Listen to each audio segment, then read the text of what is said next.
So we learned a lot about John in this episode. We're going to talk about IT security. Humans are the weakest link, and why John should not be trusted to be the one to solve that problem.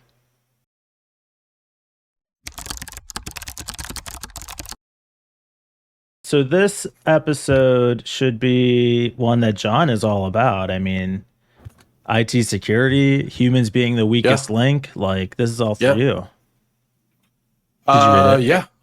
Before we start, a couple of things. I'm so sorry. Sorry to interrupt you guys. No, go ahead and jump in, Peter. It's all about you. Thanks for remembering to do this. Yeah. No, I mean, seriously, thanks for staying on top of that. You should be happy I showed up, guys. All right.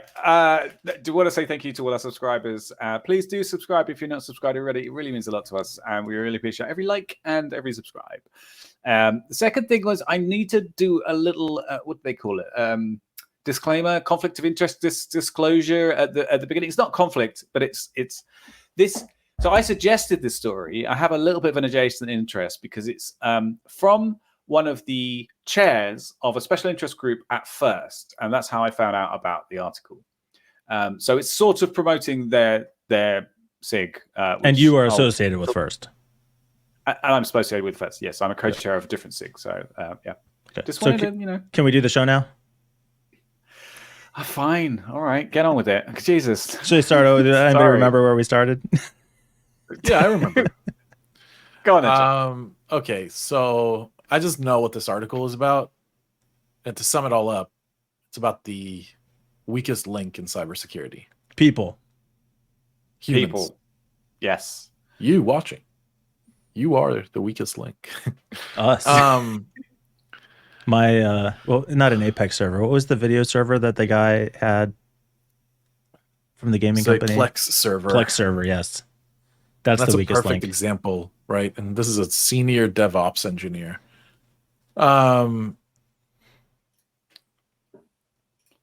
Yeah, so, I mean, yeah. Oh, go ahead, Peter. No, please. I was going to say, so this is the article is called "The Human Factor of Powerlessness and Insanity." It's on the switch.ch blog, and it's by Katja Durleman. Sorry if I'm mispronouncing your name there.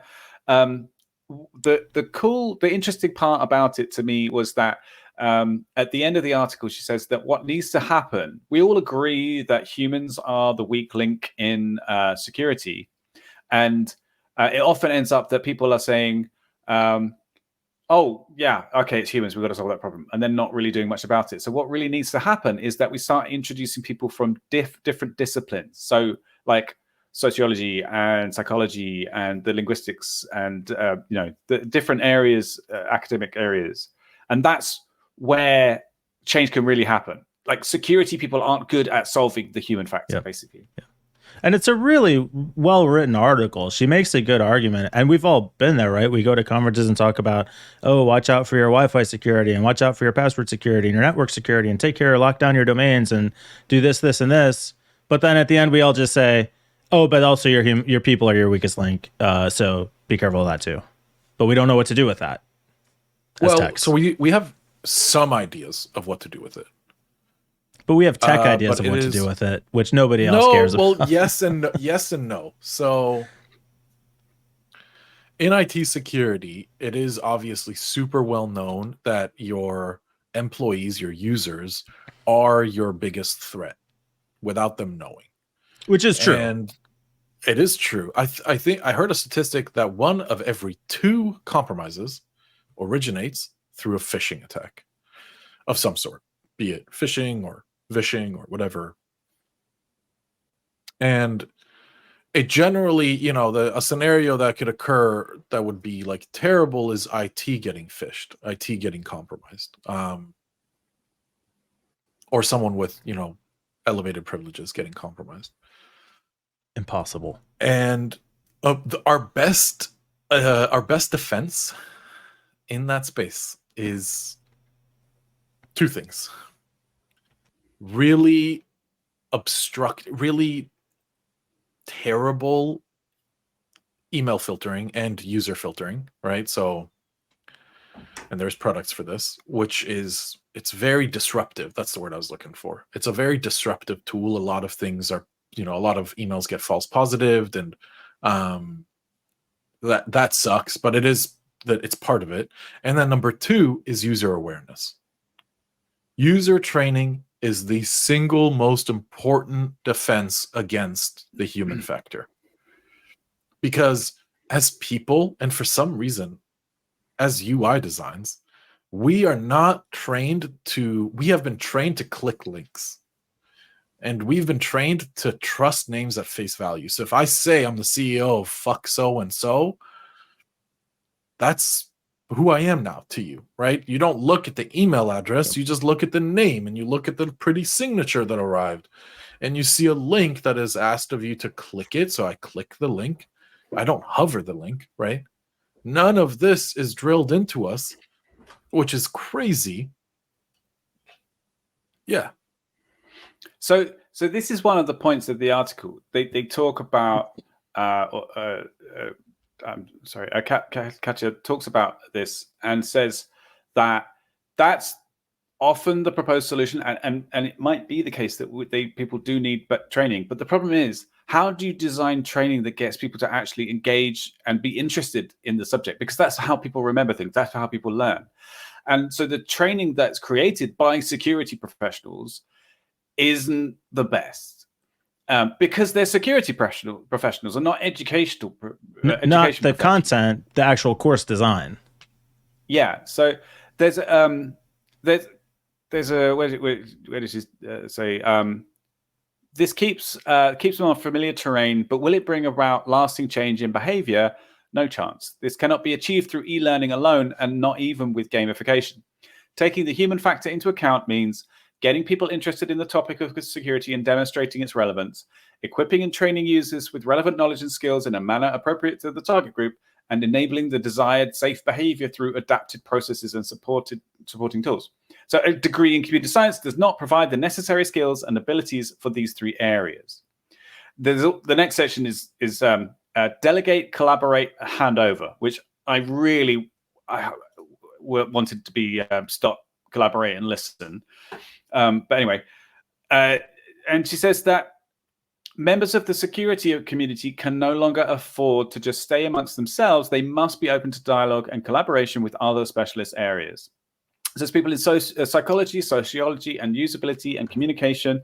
These are the experts that we need to bring into the world of cybersecurity that can actually help create the things that are going to be able to train users better, to educate them better. Because we're security professionals. We're not good at that kind of stuff, Right. And it's it's not like, this is sort of a known problem, right? We know that another thing I read in this, which I love, which I haven't heard before, I'm surprised I haven't, was that it's the layer 8 problem. So in networking, we have the 7-layer OSI model, which is about how networking works. And it's got 7 layers. But the layer 8 is the end user. And that is where most of the problems come from. Anyway, so I don't know. What do you think, John? What do you think, Mike? I agree with the author's take that we should work with other specialists that cover humans, right? Like their speciality is how humans think and work to achieve better results. I don't agree with the first part that e-learning isn't enough. I think phrasing it like that is not the way I would have put it. I would have probably said that e-learning is one of many things that should be deployed to minimize the risk, because you can't eliminate the human risk factor. It's just not possible as humans, but you can minimize it. And I think using tools to teach your users is one of those things that can minimize it. But also they are so right that users don't give a fuck about security. And I semi-recently ran a phishing campaign. I'm not a fan of simulated phishing campaigns. I think they're kind of fucked up, actually. Me neither. Because I hate them. You make your company's employees feel like idiots. And there is a right way and wrong way to do it, though. Yeah, right. but it's kind of like teaching through shame or teaching through fear, which is even worse, right? But it is important. I hope you're about to because the propose an companies- alternative. What? I hope you're about to propose an alternative. Yeah, of course. But first I want to talk about that they don't care, which is, so I crafted this simulation. Okay. It was a credential compromise simulation, which basically sends an email pretending to be someone with a link. They click the link and they have to sign in. You bait them with something juicy like payroll, healthcare changes, something that will cause them to want to click it. But I didn't want to trick my users, right? Like the point of a simulation is to kind of gain an understanding of where your baseline is.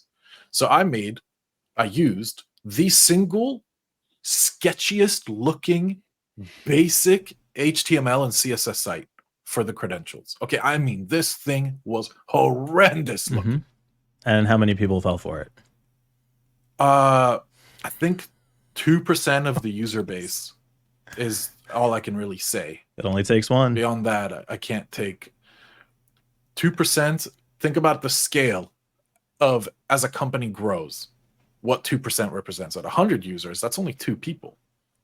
At 1,000 the users, CEO and the that's CFO. 20 people. Right. And I can say that it wasn't all just one group of employees, right? You would assume that it's the least technical employees. I would Things assume it's the like, executives. Things like admins, things like marketing. Sorry, but like sales, right? But no, like this was like this. I covered like a huge group of people in different areas, and it just kind of made me a little bit sad, made me a little bit depressed, to be honest, because they don't care. They don't care to The employees double don't check. care. No, exactly. And Well, okay, hang on. Sorry, I've interrupted you, but go ahead. I don't know. I don't think that definitively proves that they don't care. I think there can be mistakes. A lot of the time, it could be just an accident that something came at the right time. I don't know. I'd have to see your thingy, but it could be like they were drunk or I don't know, just in a. It's true. Not thinking, they accidentally click something. I don't know. There's a possibility. I think also that to say they don't care kind of implies a willful negligence or a willful disregard for safety versus just not paying attention. If I'm not paying attention, it's not because I don't care. It's because I'm just not paying attention. I'm not interested. I don't care about it. Okay. So, but this is what you're dealing with. How do you make them care? Right. So how do you make them care? Well, one way to make them care is to hack them and ruin their life. Is that something I'm proposing? No. Welcome to John's School of IT Security. Yeah. That's one way is surrender your life. to like ruin their livelihood in all ways. Mm-hmm. And like then they will care, right? Because when that happens to someone, it is a wake-up call. When you get fully owned, you're like, oh wow, maybe I shouldn't have used my son's 3-letter name as my password. John is going to take phishing simulations all the way to completion. What can I say? I'm a perfectionist. The simulation ends when you are homeless.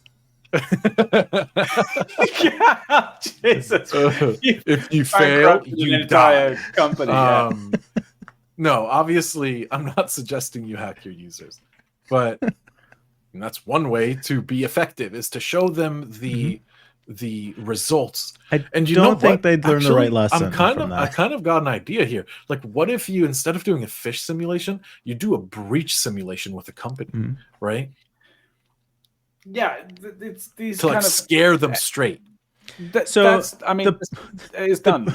The point of the article is why techs shouldn't be allowed to trusted to create the education programs, and I think John just provided a couple of good examples of why that is. I wanted to point out what really stood out to me about this article, and I think this is very important because this happens all the time and is totally overlooked. She says, when I look at the prevailing security awareness measures, an Albert Einstein quote often comes to mind, insanity is doing the same thing over and over again and expecting different results. And what I would like to point out, I will never pass up the opportunity to say this. Albert Einstein did not say that. Who said it? Franklin Roosevelt? No, it's one of the most commonly misattributed quotes.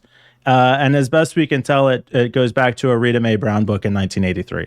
But Einstein never said it. All right, well done. Are you feeling better about yourself now? I am. I'm glad honestly, got that off my that's chest. journalism. That's journalism, Mike. That's journalism. right. Okay. No, I think this is really a great article, and I want to also give a bit of a shout out to the special interest group themselves.